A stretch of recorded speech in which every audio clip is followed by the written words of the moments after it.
আসসালামু আলাইকুম। আজকে কথা বলবো রুট ক্যানেল আসলে কি। রুট ক্যানেল হলো দাঁতের ভেতরের সংক্রমিত বা ক্ষতিগ্রস্ত পাল্প টিস্যু পরিষ্কার করে দাঁতকে বাঁচানোর একটি চিকিৎসা। দাঁতের ভেতরে একটি নরম টিস্যু থাকে যাকে পাল্প বলে। এতে থাকে নার্ভ, রক্তনালী ও সংযোজক টিস্যু। দাঁতের ভেতরে ক্যাভিটি হলে কিংবা আঘাত পেলে দাঁতের পাল্পে ইনফেকশন হয়, যার ফলে ব্যথা হয় ও ফোলা শুরু হয়।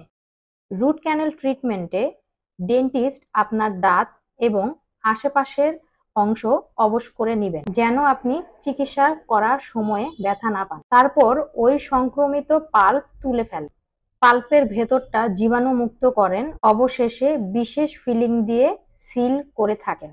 পরিশেষে দাঁতকে শক্তিশালী করতে ও সংরক্ষণ করতে ক্রাউন বসানো হয়।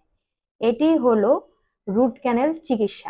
সেজন্য দেরি না করে দাঁতের ব্যথায় আজই চিকিৎসকের শরণাপন্ন হন। আমাদের ক্লিনিকে যোগাযোগ করুন, ছায়াবিথি ডেন্টাল কেয়ার।